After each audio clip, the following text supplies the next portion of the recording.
With the authority of the Council of Griffith University, I shall now confer the degree of Doctor of the University. I call upon the Deputy Vice-Chancellor Research to make this presentation.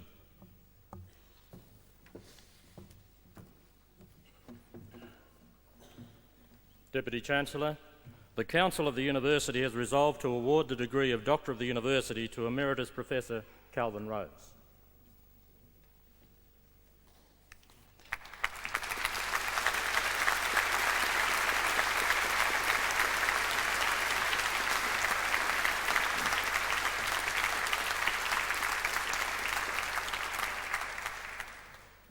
Calvin Rose was born in Dubbo, New South Wales in 1929. On the strength of his excellent high school results, he was awarded a scholarship to the University of Sydney. He completed a Bachelor of Science in 1949 and a Bachelor of Aeronautical Engineering in 1951 and was awarded the de Havilland Prize in Aerodynamics. In 1952, Professor Rose moved to Melbourne to take up a position as an Assistant Design Engineer in the Commonwealth Aircraft Corporation, working mainly on the modification of Sabre jets. Sensing the limitations of the Australian aircraft industry, he decided to switch to a career in science. In 1954, he commenced an assistant lectureship in the Department of Physics at Macquarie University and the newly established University College of East Africa. He was never to discard his engineering expertise, but integrate it into his scientific work. As agriculture was the main economic activity in East Africa, Professor Rose decided that he should direct his scientific research in this area, focusing his attention on problems of soil erosion and water movement in soils. In 1958, he was awarded a doctorate by London University, which had special links with the Macquarie College.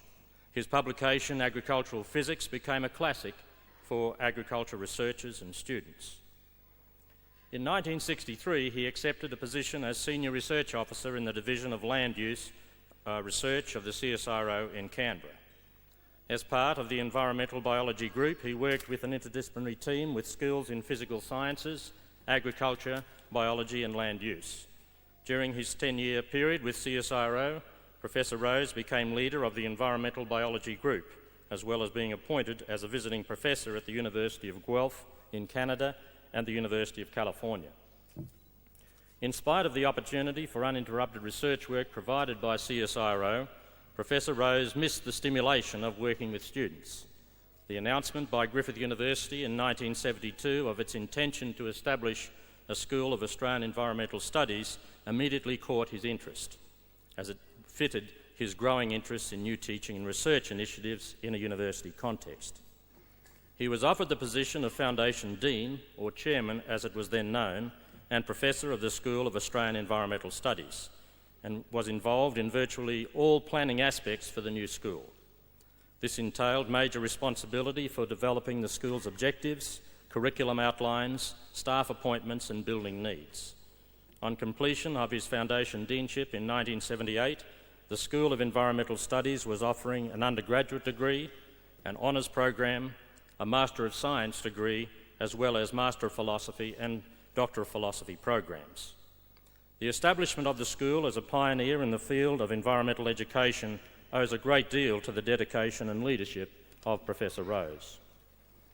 Realising the complexity of environmental problems, he sought to encourage the social sciences as well as the biophysical sciences, using applied mathematics and statistics to provide a common language and methodology. Believing that engineering had an important contribution to make when focused on environmental issues, he supported the development of environmental engineering as a new area of growth, an innovation for Australia since followed by other universities. Professor Rose has an outstanding record in the production of higher degree students within the university. His deep interest in sustainable agricultural development involving soil conservation has not only provided an important theme for these students, but has also been the theme of substantial projects in Asia supported by the Australian Centre for International Agricultural Research. Overseas study leave in Asia, as well as the United States, has helped Professor Rose to develop a substantial international network involving him as a director of the International Soil Conservation Organisation, ISCO. Professor Rose is the author of 3 books and some 200 other publications. He is a member of the Australian Academy of Sciences National Committee for the Environment. His scholarship was recognised by his election as a Fellow of the Australian Academy of Technological Sciences and Engineering. Professor Rose's long participation in the growth of the university includes membership on the University Council from 1980 to 1984, as well as a second period as Dean of the Faculty of Environmental Sciences from 1990 to 1993. He was also President of the Royal Society of Queensland and editor of Soil Science and Agriculture journals. He has fulfilled numerous institutional reviews and consultancies, working as an international consultant on environmental sciences in Indonesia from 1981 to 1985. More recently, Griffith University conferred the title Professor Emeritus on Calvin Rose in recognition of his distinguished contribution to scholarship and his outstanding service to the university community. Deputy Chancellor, it is with great pleasure that I present to you Calvin Wyatt Rose for the admission to the degree of Doctor of the University.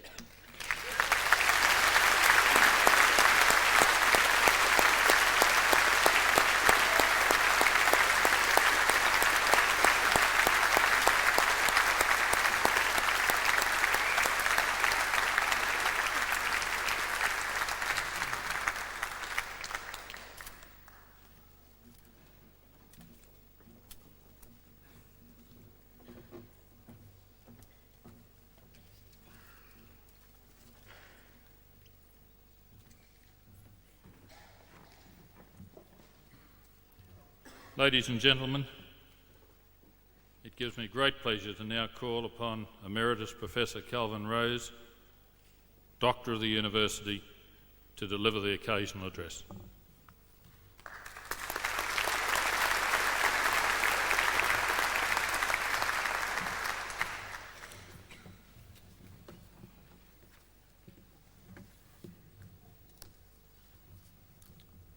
Vice-Chancellor, Chancellor, members of Council, members of academic staff, graduates and friends of the University.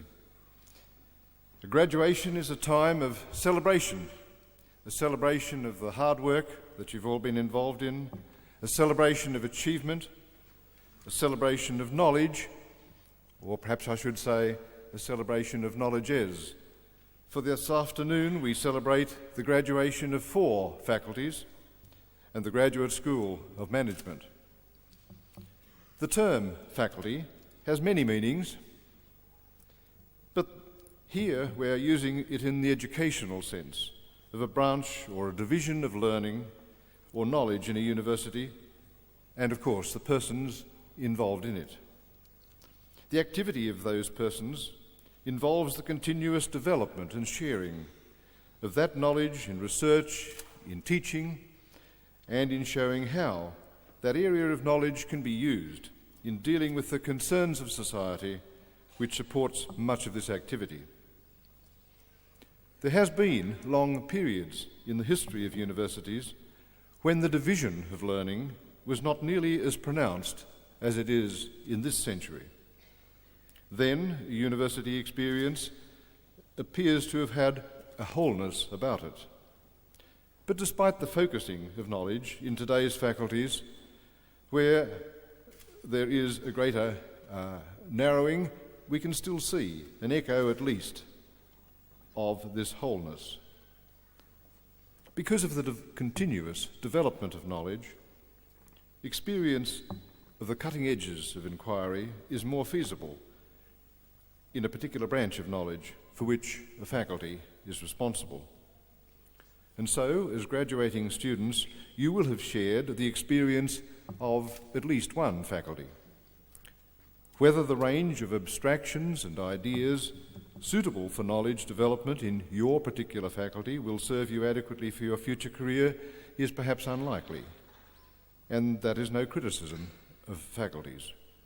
Rather, it's a recognition that you and your interests and concerns will continue to expand and to grow, and are most likely to grow beyond the branch of knowledge, idea, inherent in the concept of a particular faculty.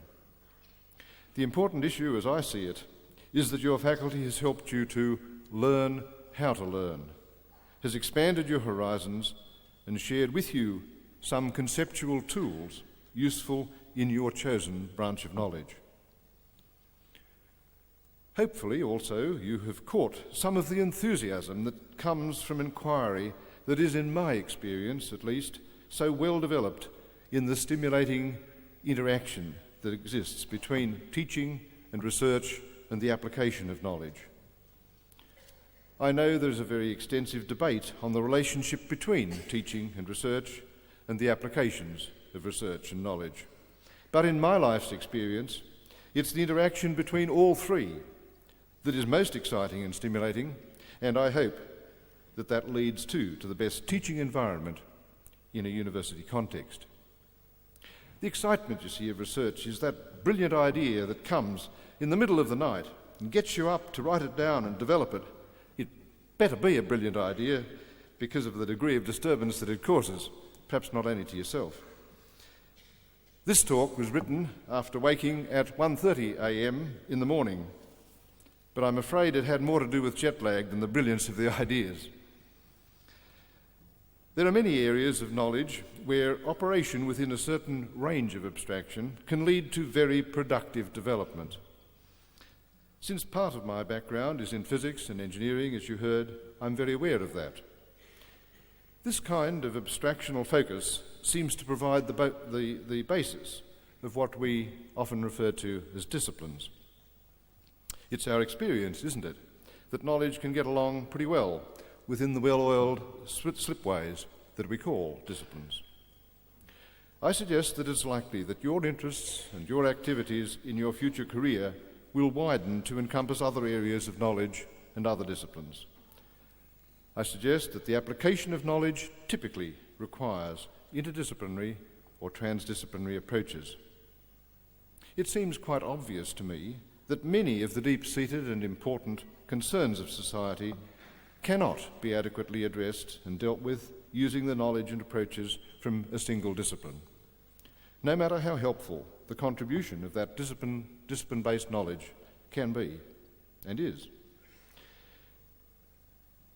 These concerns and issues that society is involved in are too complex for a single disciplinary approach. If this is so, and since universities in general wish to provide some preparation in dealing with such complex, real issues, universities are presented with a question. This question is whether or not some forms of organisation and management are more conducive than others in aiding students to experience the interactions between disciplines necessary for contending with complex, real issues. Perhaps impressed by the efficiency of the IBMs of this world in providing a narrow range of goods and services, universities sometimes seem tempted to assume that organisational arrangements found effective in that sphere are transferable to the industry of education. Maybe they're right, maybe not. Without doubt, universities have got to learn and continue to learn to be better in their many and complex functions. Without doubt, to improve usually does involve change. But I'd like to take this privileged opportunity to illustrate, in the face of change, the need to maintain what is and has been for many students, I believe, an important ingredient of the Griffith experience. As I understand it, this experience is some feel for the multi-dimensionality of knowledge, and that the effective application of knowledge to important issues requires understanding that transgresses useful but compartmentalising disciplinary constraints. I'd like to illustrate this thesis by examining an issue of increasing concern and to which I've had a lifelong connection. This is the issue of the sustainability of primary production in the face of land degradation, in particular the issues of soil erosion and soil conservation. I've spent most of last week reviewing a cooperative research centre in Melbourne with interests in this topic, having returned last Monday from an international meeting on these issues held in the United Kingdom. You may not think that soil erosion was a big issue in the United Kingdom, but a couple of years ago, a pub near Oxford was buried in mud from cultivated hillsides, obviously making soil erosion a grave issue indeed. More seriously, the United Kingdom spends between £2 and £3 billion pounds, a year removing sediment and agricultural chemicals which enter the water supply by erosive processes. This makes the point that despite the potential for reduced productivity at the site of erosion, there are also off-site effects that can be of major significance. For example, important reductions in electricity supply in the Philippines are due to the partial infilling by sediment of water storages used to generate electricity hydroelectrically. My interest in soil conservation commenced when my wife and I went to Uganda in East Africa, where, as you heard, I took up a position in the Makerere University College, the physics department of it, that served East Africa, Kenya, Tanzania, as well as Uganda.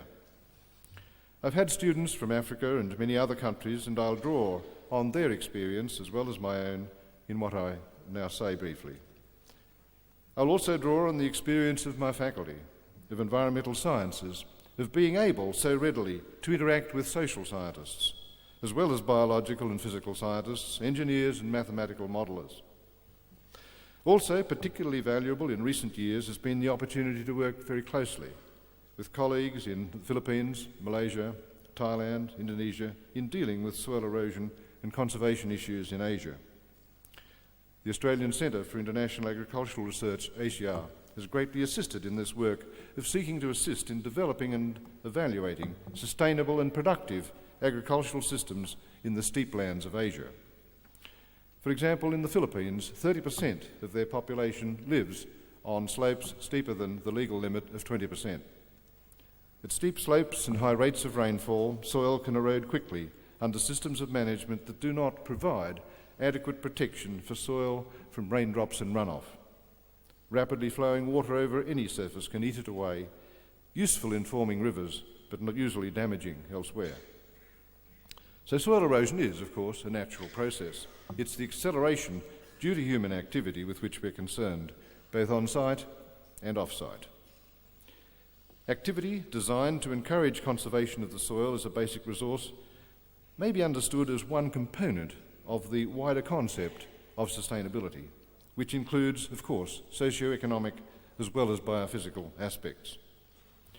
Population increase in these countries too puts increasing pressure on primary production, but sometimes this is greatly exaggerated by other activities, such as the immigration caused by war, as in the influx from outside Thailand into the hill tribe area of those seeking to escape from the war in Laos.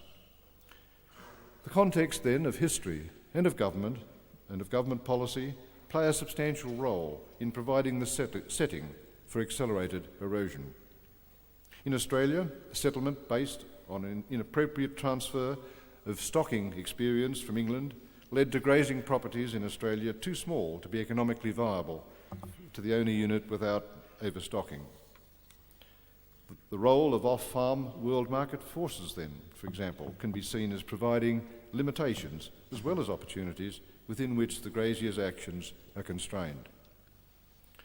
To return to the hill tribes assistance farmers of northern Thailand, they effectively lost any right of land that they traditionally enjoyed, shades of Australia, I guess, when the northern princes were subjected to the authority of Bangkok. Their plight was worsened not only by the mass immigration of evacuees from the north, as I mentioned, but by government requirements of proof of citizenship, which most traditional residents could not provide. Effectively stripped of citizenship and its advantages and constrained to remain in the uplands, farmers were virtually forced to internalise the current cost of production into the future by degrading soil. Destructive cash cropping, from opium to other market-driven high-value crops, was the response. International intervention to introduce soil conservation, largely motivated by opium suppression, failed miserably. Inappropriate and narrowly focused soil conservation measures were funded which failed to recognise the marginal economic context of the farmer and the fragmented and uncertain nature of land tenure. The good news for the humid steeplands, at least, is that there are some options. It's very encouraging to see, in the Philippines, for example, expanding adoption of productive and soundly based management systems. But to be able to say that they are soundly based involves a knowledge of the soil and hydrologic science and agronomy that's involved. To be able to understand what is happening in soil and crop management systems from Asia to Australia to the USA, etc., requires some of the best science and mathematical modelling that are going on in the world. Lots of good engineering is required to gather in the remote tropics large quantities of reliable data on rainfall and runoff rates, soil loss and crop performance on replicated fields with many management systems involving 4 countries and 6 sites. Data handling and analysis programs have to be written, computing systems documented. Training in their use and in the equipment and checking and maintenance of equipment must also be carried out. But for any system of crop and land management to be taken up and adopted, one must understand that in the economic context of the upland farmer in Asia, the basis of adoption cannot be soil conservation for its own sake. It has to be improved production and economic return. Fortunately, these requirements can both be met. Meeting these requirements is much more difficult in semi-arid areas in Australia and elsewhere. Working in semi-arid Kenya, my students find the great demand for crop residues to feed their hungry cattle leaves too little to protect the soil, so that the chief hope seems to be in increasing the level of production by careful surface management and modest fertiliser use, so that there is something for the cattle and for the soil. Seeking to internalise costs by overgrazing is a response that we have seen in Australia, with the resultant reduced pasture productivity leading to larger and larger property sizes, getting beyond the capacity of the family unit. And this contributes to the tragedy, so often, of the family property, exaggerating the effects of drought, the ecological consequences being, in some areas, invasion by non-edible woody weed species. Well, I think I've said enough, have I not, to indicate that in any context, the requirements and the required knowledge for encouraging the introduction of more sustainable systems of primary production are beyond the capacity of a single discipline or even a number of cognate disciplines. This is absolutely typical, in my experience, of environmental issues such as soil conservation. The issues are multidimensional. Where dealing with them requires skills in, first of all, adequately identifying the problem, a keen appreciation of the socio-economic and the biophysical context, and some understanding of the legislative and national constraints and opportunities. Lack of such appreciation has led to many failed attempts to transfer what in one country has been found to be quite useful soil conservation systems to another, because the context is quite different and the constraints are quite different. Universities likewise, perhaps tempted to absorb within themselves management and organisational systems found useful in quite different contexts, need to be careful, I believe, of the dangers of importing methods of systems inappropriate to the multidisciplinary task and context.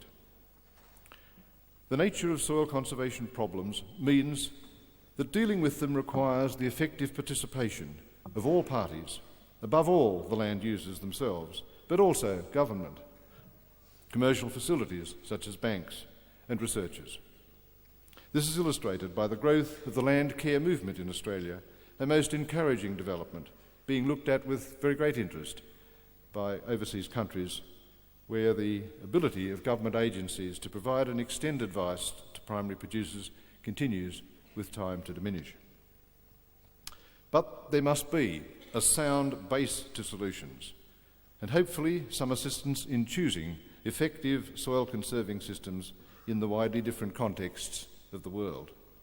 And here, university research, in partnership with others, can be very effective.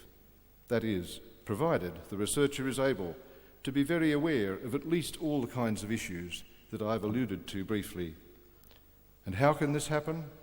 It can and does happen in the Faculty of Environmental Sciences at Griffith because of its wide range of skills and knowledge disciplines, if you like. Of course, we need to continue to change and develop, and I believe our traditional science and quantitative base in the faculty has been of essential help in the newer developments that we've seen in recent years.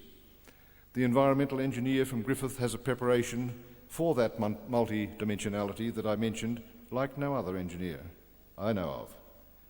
The engineering approach to waste avoidance, to waste management and resource use will be of great benefit, with its emphasis on community communication. Likewise, in our new School of Planning, we can see the base being developed there, whereby we can avoid, hopefully, the possibility that environmental professionals may become marginalised from the real planning process and encourage a more creative, intimate and effective environmental input into project design. In encouraging this approach to environmental design and planning, I believe we can see the school providing leadership in improving the contribution of apposite environmental advice at the time that the decision points in the planning process are reached. I believe that in the long term, this more interactive, less adversarial and more positive context for environmental advice is vital to the fruitful development of society. As you can see, I am very proud of this Faculty of Environmental Sciences. I am very proud of Griffith University. I am very proud to be honoured by the granting of a doctorate of this university. I thank you.